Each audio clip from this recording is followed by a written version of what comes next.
Le diagnostic de la PIF ante-mortem est difficile, particulièrement dans le cas de symptômes non spécifiques. Tous les résultats doivent être mis en perspective avec l'animal. Ses origines, son âge, son anamnèse et l'évolution des signes cliniques ont une grande importance. Même si les examens sanguins donnent une première indication sur le diagnostic, l'analyse des effusions dans le cas de la forme humide est plus révélatrice. L'imagerie médicale peut également aider à percevoir des épanchements dans les cavités corporelles et aider à déceler des lésions pyogranulomateuses nichées dans les organes. Tout comme les résultats d'une RT-PCR, nous verrons que l'interprétation des tests sérologiques est controversée. A l'inverse, l'immunofluorescence des antigènes viraux présents dans les effusions et l'immunohistochimie de ceux présents dans les tissus sont considérées comme les méthodes de diagnostic les plus significatives. Actuellement, la confirmation d'une PIF sèche se fait essentiellement par des méthodes invasives comme le prélèvement de biopsie pour une immunohistochimie ou une histopathologie, ou comme le prélèvement de liquide cérébrospinal lors de symptômes neurologiques. Dans la plupart des cas, un diagnostic définitif se fait par un examen post-mortem.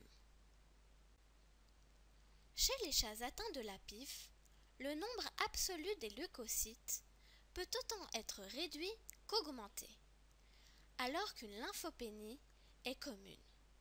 Un nombre normal de lymphocytes est peu probable dans le cas de la PIF. Cependant, n'oublions pas qu'une lymphopénie combinée à une neutrophilie, plus connue sous le nom de leucogramme de stress, peut se retrouver dans plusieurs autres maladies. De la même manière, une anémie non régénérative est communément observée dans le cas de la PIF, mais elle peut également être présente dans la plupart des maladies chroniques félines. En raison de l'absence d'une éventuelle anémie hémolytique, Tsai et al.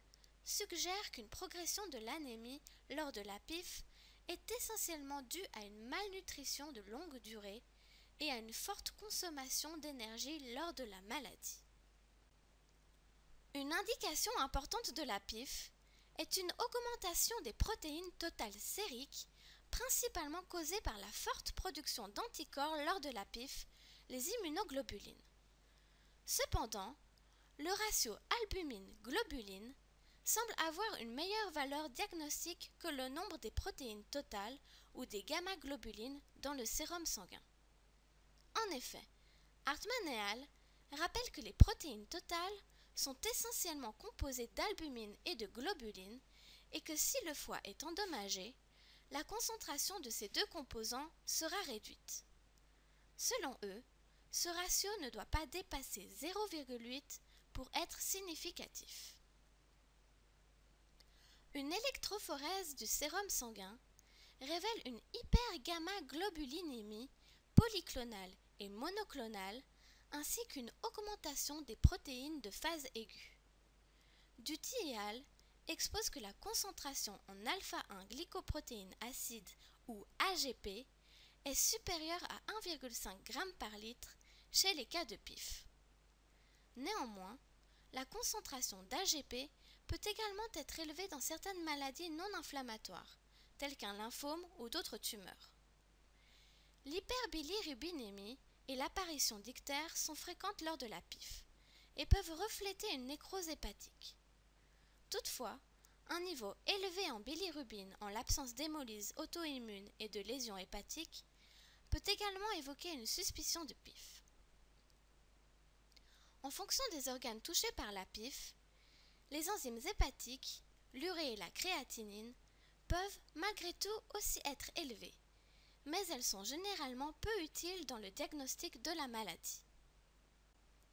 Dans le cas d'effusion, un échantillon doit être prélevé, car la valeur diagnostique de son analyse est supérieure à celle des examens sanguins. Le liquide extrait des chats atteints de la PIF est régulièrement décrit comme de couleur jaune clair, transparent à trouble et de consistance collante. La présence d'un liquide tel que décrit n'est toutefois pas suffisante au diagnostic. Il arrive que l'échantillon ait une apparence différente. En règle générale, il s'agit d'exudats avec faible teneur en cellules, car le taux de protéines est élevé, tandis que le nombre de cellules est faible. L'analyse microscopique est majoritairement composée de neutrophiles non dégénérés, de macrophages et de lymphocytes. Afin de distinguer un exudat d'un transudat, le test de Rivalta est simple, peu coûteux et surtout pratique dans les cliniques. Le test de Rivalta est particulièrement utile pour différencier les effusions de PIF des épanchements causés par d'autres maladies. Non seulement la concentration élevée en protéines, mais également celle en fibrinogènes et en médiateurs inflammatoires mènent à une réaction positive. Le test de Rivalta se fait en déposant délicatement une goutte du liquide prélevé sur la surface d'une solution composée d'un mélange de 10 ml d'eau à température ambiante et de 2-3 gouttes de vinaigre. Si la goutte déposée disparaît comme un nuage de fumée dans l'air et que la solution redevient claire, le test est défini comme négatif. Par contre, si la goutte reste attachée à la surface ou descend lentement vers le fond du tube d'essai comme une méduse, le test est considéré comme positif. L'étude de Hartmann et al. Montre que ce test a une valeur prédictive négative de 97% et une valeur prédictive positive de 86%. Les résultats positifs peuvent en effet être dus également à une péritonite ou pleurite bactérienne, ou même à un lymphome. Une culture bactériologique et ou une cytologie peuvent être envisagées afin d'écarter ces diagnostics différentiels. L'analyse du liquide cérébrospinal des chats présentant des symptômes neurologiques dus aux lésions qu'occasionne la PIF ne permet pas un diagnostic clair. En principe, les taux de protéines sont élevés et une pléiocytose à neutrophile avec ou sans présence de lymphocytes et de macrophages est décelable. Néanmoins, ces résultats peuvent également faire penser à une infection bactérienne. La radiologie peut principalement révéler des effusions pleurales, péricardiales ou péritonéales. Une masse abdominale peut être le résultat d'une lymphadénopathie mésentérique chez certains chats. Une hépatomégalie ou une néphromégalie peuvent également apparaître. L'ultrasonographie peut être utile pour détecter la présence exiguë de liquide abdominal chez certains chats. Elle sert aussi à évaluer l'état du pancréas, du foie, des nœuds lymphatiques et des reins. L'imagerie par résonance magnétique du cerveau peut présenter des contrastes périventriculaires, une dilatation des ventricules, une hydrocéphalie ou des granulomes chez les chats atteints de la PIF qui montrent des symptômes neurologiques. Malheureusement, il n'existe aucun test sérologique spécifique à la PIF. Uniquement les anticorps contre les coronavirus félins peuvent être mesurés. Orzinek considère les chats avec un titre supérieur à 500 comme vulnérables. Cependant, un faible titre des anticorps n'exclut pas la PIF non plus.